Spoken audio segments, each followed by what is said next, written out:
ndabagumbiriye mu izina rya Yesu nshuti bakundwa nongeye kugaruka kugira ngo twongere tuganire kwa kino kiganiro irembo rifunganye ku mazina ndi umukozi w'Imana nitwa Ndayizeye Jean Claude nkuko twatanguranye kiriro kiganiro nizera ko kirushiriza gufasha abantu benshi kandi hariho impinduka mu buzima bw'abantu iriko iraza ibonekana ku bwa kino kiganiro. Ubushize rero twari twaganiriye ku ijambo rivuga ngo irembo rifunganye, hanyuma turaganira tuvuga inzira ziganisha umuntu mu irembo rifunganye. Rero twari twize inzira ya mbere yavuga ngo kwihana, ariko uyu munsi nari nasezeranye ko tuza guhava dusangira inzira igira kabiri ituganisha mu irembo rifunganye. Nizere ko uri kurafashwa, uri kurakurikirana kino kiganiro aho uri hose, uri mu Burundi cyangwa uri mu mahanga, wowe ukurikirana kino kiganiro ndiyumvira ko kiriko kiragufasha kandi kizorushiriza kugenda kigira impinduka mu buzima bwawe. Rero tugitangura kino kiganiro reka tubanze dusenge Imana nkuko twama dutangura, hanyuma twinjire mu kiganiro nyezina. Mana mushobora byose, turagushimiye, dushima izina ryawe, turagushimiye kano kanya wongeye kudutiza ko kumva kino kiganiro. Nyemerera ya majambo tugiye kuganira n'ugiye kuyumva amufashe mu buzima kandi aze kugira impinduka mu buzima bwiwe mu izina rya Yesu, amen. Rero uyu munsi tugomba tuganire inzira igira kabiri iganisha mu irembo rifunganye.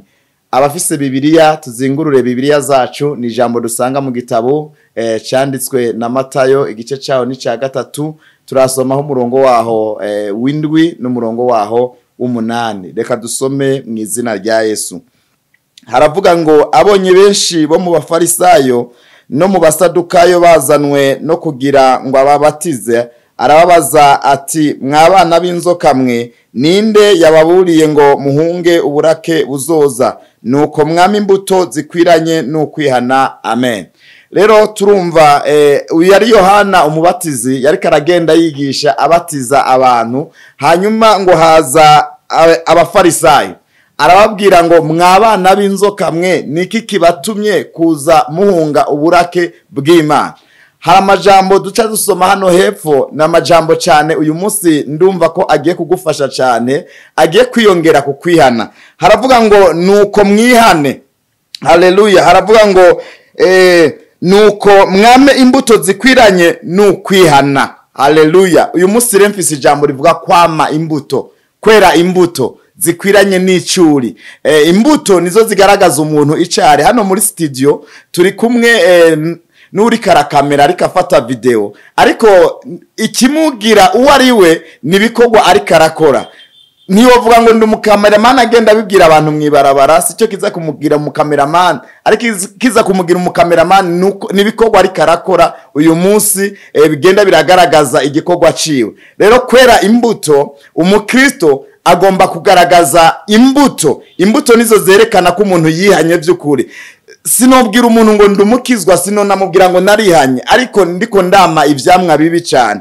Ndasoma Bibiliya hari ahantu handitse amajambo Yesu yariko ngo rahitaca ku nzira, ngo abonye umusukoni arawuraba nga buri kintu yo wamurako, ngo mu nyuma arawuvuma arawubwira ngo ntugapfe wana.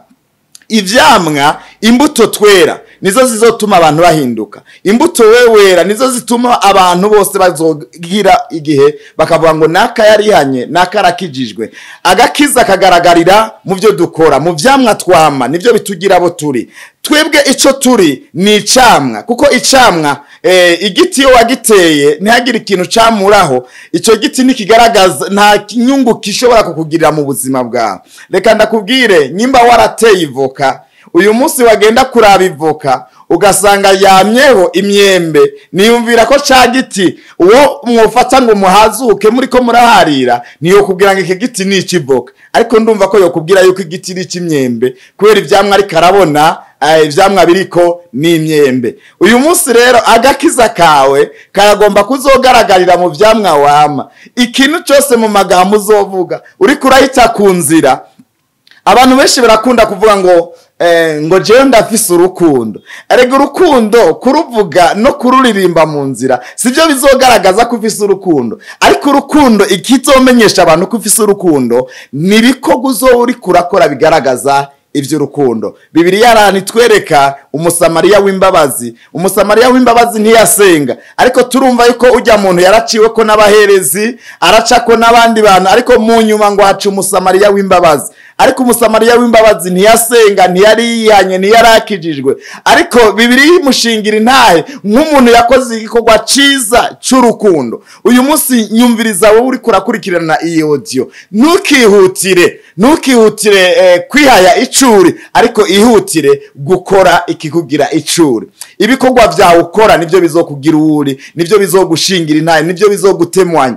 Uyu munsi nagomba kukubwira ngo muri jewe ndi jewe nyene nababwiye ku mazina nitwa Ndayizeye Jean Claude. Abantu barazi kw'iryo zina, ariko uyu munsi irashobora kuhinduka, abantu bakambona ukundi kuntu. Uyu munsi navuze ko ndi umukozi w'Imana, ariko uko abantu bambona nivyo bizongira umukozi w'Imana. Kubivuga sivyo bizongira uwo ndiwe, ariko kubikora bizongira uwo ndiwe. Uyu munsi rero nagomba ndakubwire ngo niwere imbuto zikwiranye n'ukwihana kwawe. Imbuto nizo zizogaragaza agakiza kawe, imbuto nizo zizogaragaza kuri umuririmbyi, imbuto nizo zizogaragaza kuri umuvuga butumwa, imbuto nizo zizokugaragaza kuri umupasiteri. Uyu munsi hari abapasiteri usanga araba escrow, bakora ibikorwa by'ubuhesikro. Uyu munsi hari abantu bakijijwe usanga batizerwa, usanga atanu wo mugurana amafaranga ntayasubiza, babaye ingyajya kandi bari mu nzu y'Imana basenga. Ariko reka ndakubwire ivyamwa twamwa, imbuto twera nizo zizotugira abo turi. Naya magambo rero uyu munsi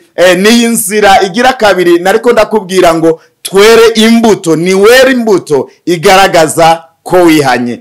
Kwihana gusa ntibihagije, ariko niwera imbuto zigaragaza ukwihana kwawe, bizotuma abantu barushiriza kukwizigira, ukaba umwizigirwa mu gakiza kawe. Imana ibahe umugisha kandi bahezagire. Yaraya amajambo nkuko dutanguye dusenga, reka twongere dusenge, nsengera umuntu wese akurikiranye amajambo, amugirane impinduka mu buzima bwiwe, ahinduke, yera imbuto zikwiranye no kwihana kwiwe, bimuganishe mu nzira rimuganisha mu irembo rifunganye. Yesu abaho umugisha. Data ndagushimiye, shima izina ryawe. Ndasengeye umuhungu n'umukobwa, umumama n'umupapa bariko barakurikirana iyi audio, bafashe ugenderera ubuzima bwabo kugira ngo baho umutima wo kwera imbuto zikwiranye no kwihana kwabo. Ejo hazaza Mana yo mwijuru intahe zizotume bazoshingirwa, zizotume zibagira abo bari mu izina rya Yesu. Amen, amen. Yari Ndayizeye Jean Claude, ndi umukozi w'Imana. Imana ibahezagire mwe mukurikiranye iyo audio kandi murushiriza gufashwa. Imana ibahe umugisha, murakoze cyane.